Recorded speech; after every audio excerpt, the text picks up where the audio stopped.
So good morning, everyone. So the rich invent money. This is from Rich Dad, Poor Dad, Robert Kiyosaki, Narrow to do some things with, and you're learning, right?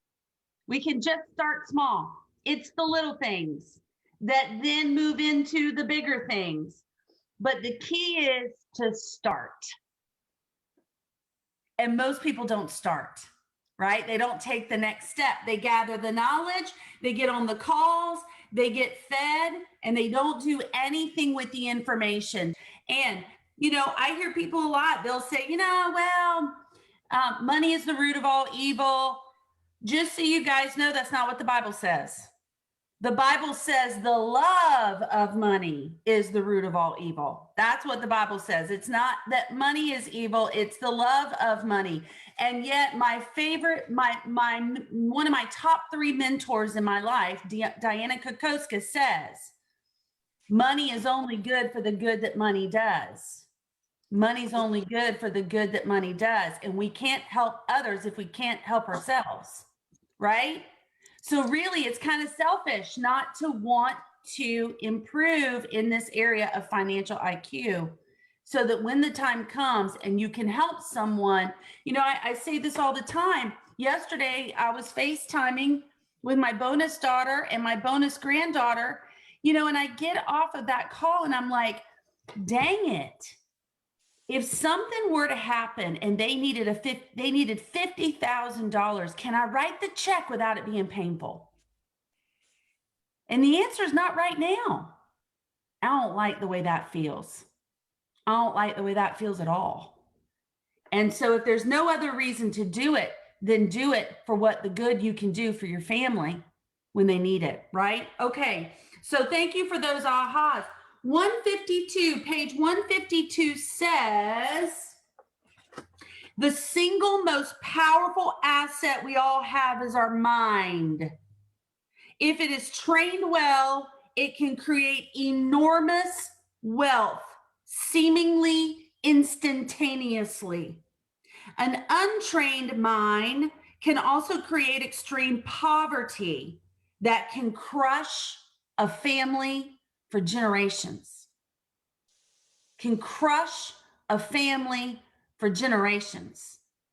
And when I think about an untrained mind versus a trained mind, how many of you knew how to sell real estate before you started focusing on selling real estate? Raise your hand if you knew how to do it before you started focusing on learning how to do it. Tara, yes. Karen, okay. Now, how many of you have gotten better the more time you've spent in it? Raise your hand, right? So your mind can be trained. It can be trained to do anything. So Karen, I love it that you say, I'm doing it scared. Well, you know what? I guarantee you there's been parts of your real estate career that you've done it scared. Lisa, you owned a flower shop. You just sold it to go full-time into real estate. How about that? That's awesome. And so the more you're in it, the more you're learning, the more you're expanding your mind. Okay, so I'm going somewhere, I promise you. On page 157, here's where I'm going to ask you guys to answer some questions and do some work and to provide some color. So there have been 3 major crashes in the past 30 years. What were they? Somebody tell me, what was one of them? Take yourself off. It kind of bummed me out hearing about it because I was 18 at the time and I was like, oh, if I'd started then. 1989. 1989, 90. And that's when real estate became cheaper than ever. What was another one? What was the second one? There's 3 in the book. 2001. 2001, dot-com bubble bursts, right? Dot-com bubble bursts. Oh, those were the days. Those were the days. And I remember them well. Scary. And 3, what was the third one, which was probably scarier than ever? My first real estate purchase in Naples, Florida, 2007. Bummer, 2008. Wah, wah, wah. Wah, wah, wah. That's right, Amy Gray. 2007, 2008 real estate crash. All right. So the question around that is, are you in a position? Are you in a position to capitalize if the market were to crash tomorrow?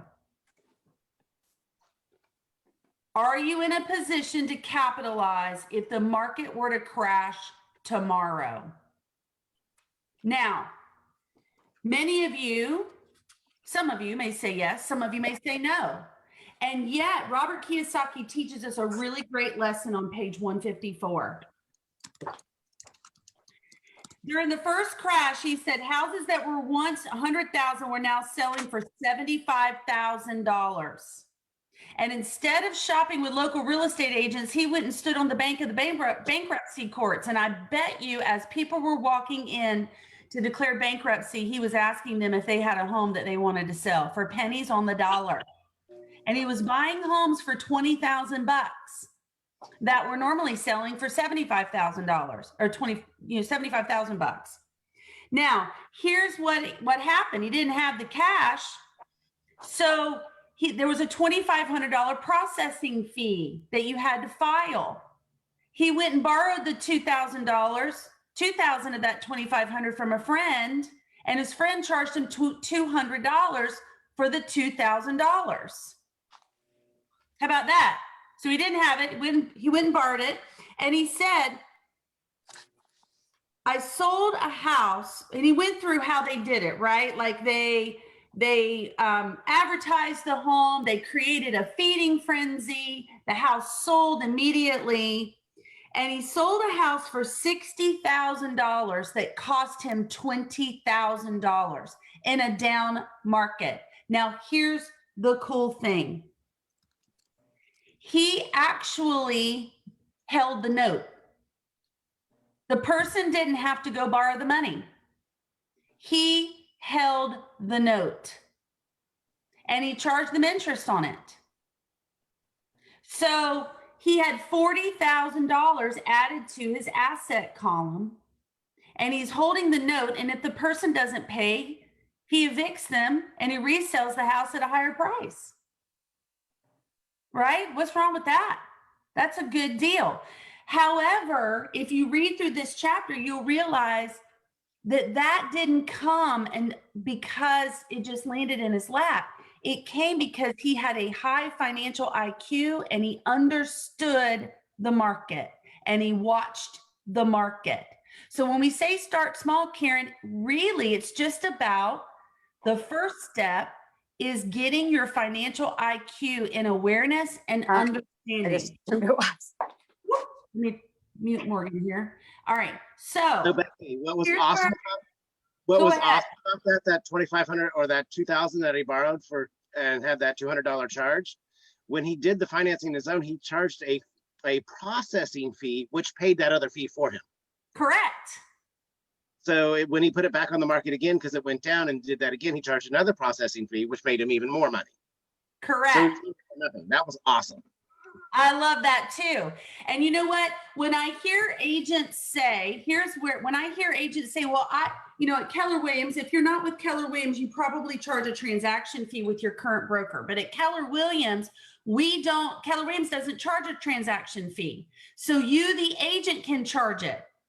So what Robert Kiyosaki is saying here, if you have a transaction coordinator and you're not charging your client a transaction fee to pay for it,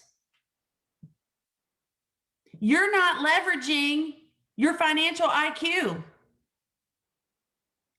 Some people will say, oh yeah, but I'm making, 3%. That's a lot of money. Sure it is. Sure it is. You don't work for it. You work for that 3%. You work for that 3%. Does anybody work for it? Yep. Anybody spend money on marketing? Anybody spend money? How much are you worth an hour? How much are you worth an hour? Right? Do you guys know what your hourly rate is? If you don't, we'll go through a process to figure that out. I promise you. So when you take your hourly rate and you take your upfront cost, you have all the risk. The client doesn't. Client has no skin in the game because you don't get paid till the closing table. So if you if you're not charging a transaction fee to cover the cost and maybe even make a little more on the transaction, then I would say that you're thinking like a middle class earner instead of a rich owner. The energy just changed. It just shifted. Right? It starts with the little things. Changing your mindset around money. Changing your mindset around money. And it starts with the transaction fee. Now, I'm not going to ask who's charging a transaction fee, but here's the thing. If you're not, then your cost of sale has increased significantly because you're paying the transaction fee out of your own pocket. Okay, so think about that. Think about that. All right, same thing for any and transaction fees. You know, we live in Naples, so if we're not charging transaction fees that reflect that we live in Naples, that's something to think about. All right. Okay, so next, let's move on. So that is one mind shift around money. So look at your own business. Look at your own business. Do you, and we'll go back. Again, we're going to go back, and I know Kieran Wilkins has taken this class, and there's several of you that have taken this class, but you took the business planning clinic where you learned about the 30-30-40. That's in the Millionaire Real Estate Agent. Do you clearly know your expenses that go in the expense column and your cost of sale that go in the cost of sale column?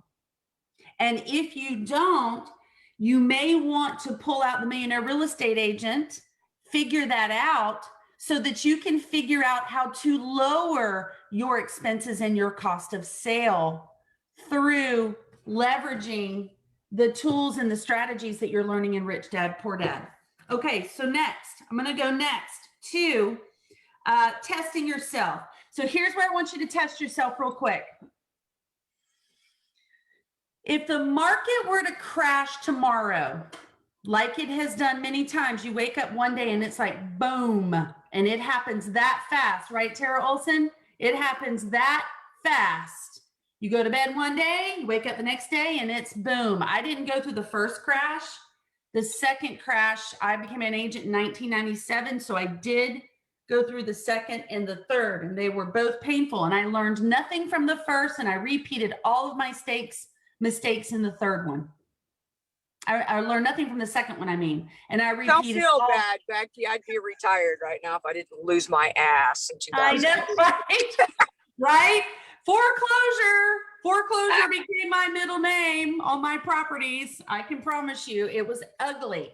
So learned a lot of very valuable lessons in terms of money and real estate. Thank you for sharing with us on that. So here, if the market crashed tomorrow, if you woke up tomorrow, do you have a plan? Yes or no? It's a yes or no question. Do you have a plan? Just write it down. Okay. All right. Okay. Once you know it, you can't unknow it. So if you said no, you got to do something about it. Second, if the market crashed tomorrow, if you woke up and the market crashed tomorrow, how much cash do you have access to in order to capitalize on the crash? Because my friends, money doesn't go away during a real estate crash. It just transfers to those who are smart about money. It transfers to those that are smart about money. Okay? So if you want to transfer that wealth to you, how much cash do you have access to? If you don't have enough cash, are you financially creative enough or have a high enough financial IQ in order to invent it? In order to invent it. So here's how we start small. on page one, whoopsie daisies, let me go to my, on page 159, Robert Kiyosaki goes back through the 4 main technical skills that you must know to increase your financial IQ. What is it? What's one of them? One of the 4 is what? Accounting, Diane Vila, thank you. What's another one? Investing. Investing, thank you. Deanna, 3rd. Understanding markets. Understanding markets, absolutely. And 4th, my favorite, understanding the law. The law can work in your favor, especially tax law.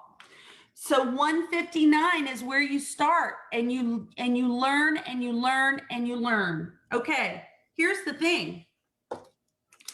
So how do you invent money? How do you creatively leverage those around you or those that you know to invent money? So let's talk about this. First of all, I talked about you guys being in the catbird seat as a real estate agent, right? So how many of you have an investor that you are looking for investments for? Raise your hand. You've got investors that you're looking for investors for. Okay, how many of you look for those and then you charge them like 2 or 2.5%? Or 3%, or maybe 6%. Okay, so the question is if you are on the front lines finding an investment for an investor and you have more than one investor to offer up this investment to, why aren't you charging like 15%? Because if you own it or if you found it, there will be a class on April 8th at 11 a.m. on buying for the investor. Write that down. Keller Williams Naples, April the 8th. We're going to have a class on buying for the investor. Thank you, Deanna.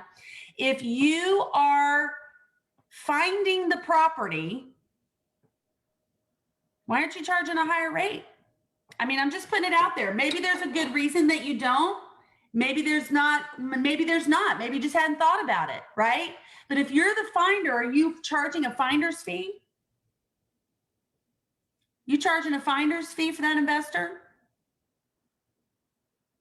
Here's what I know. Somebody that I work closely with, he pays somebody a finder's fee when they find him an investment, and it's a pretty darn good finder's fee. And he's a licensed realtor. If he doesn't find it himself, he pays a finder's fee. And if he finds a really good investment for someone else, he charges them his commission and a finder's fee.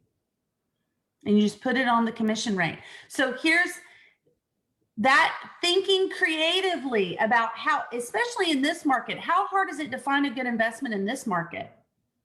You have to work really hard to find a good investment. It's worth more than your standard rate of commission.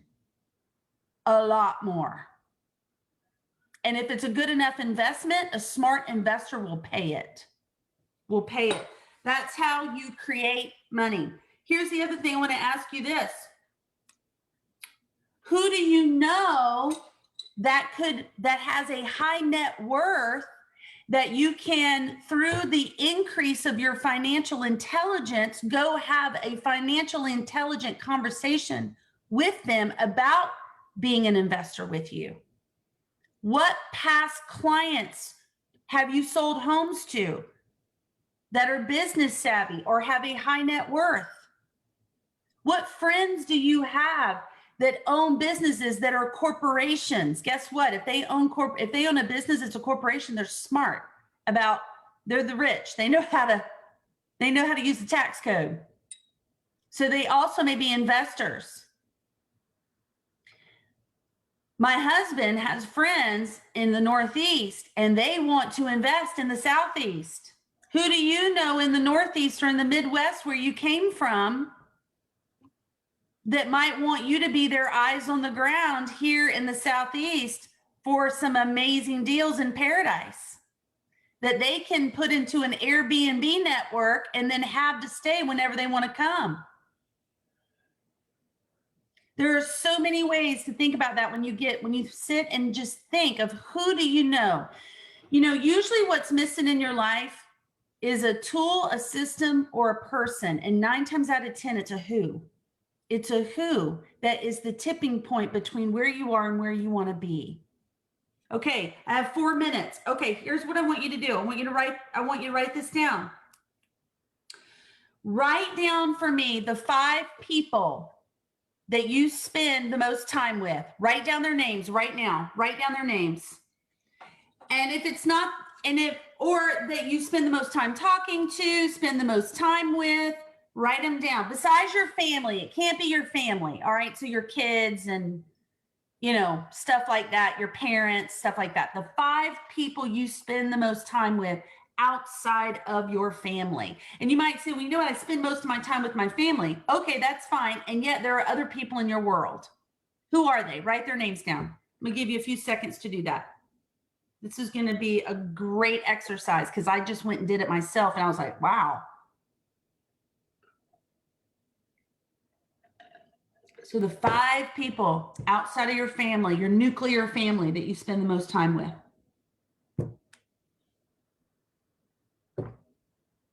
And this can be people you speak to often on the phone. Yep. It can be people you speak to often. Yep, it can be, because I know that some of you work hard and you play hard with your family, but yet you have people in your life that you go to for advice or talk to that might be outside of your nuclear family. Okay, so now what I'd like for you to do, if you haven't thought of all 5, that's fine. Excuse me. Here's what I'd like for you to do. I'd like for you to rate them on a scale of 1 to 5 of their of what you perceive their financial IQ to be. 1 to 5, 1 being not very good, 5 being this person knows how to make money. They can see a dime laying on the street and they can pick it up and make $10,000 out of that dime. I mean, they are wicked, wicked good.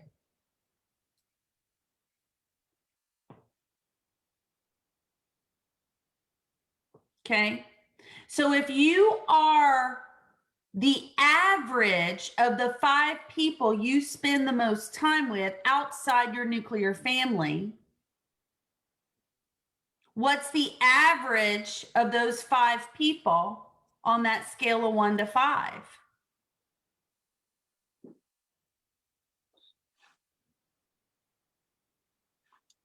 Was there any ahas? Did you have kind of like this moment, right? Okay. I'm not telling you who your friends should be, but here's what I'm going to tell you is that you don't want to be influenced, you want to be informed. And if you spend your days on the phone or surrounded with folks that are of a low average in financial intelligence, so will yours be. Because you're not going to have those kind of conversations. You're going to have conversations that are different than that. So if you want to increase your financial IQ, then you want to begin to create relationships with people that are on that scale, that are a 4 or a 5 on that scale. Because you will learn. You will learn. And so my goal for you is that by the end of this, you are surrounding yourself with people that have the kind of financial IQ design that you want. Now, it's your choice. You get to choose. You get to choose. And yet I know that I know that I know, I've read enough books to know, and I've seen this happen enough to know that until you surround yourself with the kind of people who truly, truly epitomize what you want in life, not just show up on social media and look like it. I mean, you know, under the layers that they do. So let me give you a tip. Before you decide to follow a real estate person, go on MLS and pull all of their sales from the last 12 months and decide if it's really somebody that you want to follow. You might be doing better than they are. It's so interesting to me. And because I work with realtors, I look at those numbers every day and I know who's closing what, right? So the thing about it is make sure that where you want to be, you are surrounding yourself with those people. Okay, what's your ahas from today? Good today? Give me a thumbs up. Thumbs down, thumbs up. All right, thinking differently. All right, so here's the deal. Go find those people, surround yourself with them, and also find some folks to surround yourself with that have money to invest so you can leverage their funds to capitalize. But they're not going to give you money if they don't think you know what you're doing. So show up and be the person you want to be. Show up and be the person you want to be and show it. Okay? You guys have an amazing day. Zach Fisher is doing a listing class today, and I'm going to tell you what, it's money. Zach's been in this business longer than I have. He's been through the ups and downs of the crash. He knows how to get listings. He's on track for 20 million this year. Show up. He's got some money to drop. Zach Fisher, thank you so much for teaching that listing class today. And guys, I look forward to seeing you tomorrow right here, 8:30. Talk to you soon. Bye-bye. Thanks, Peggy. Bye-bye. Bye-bye.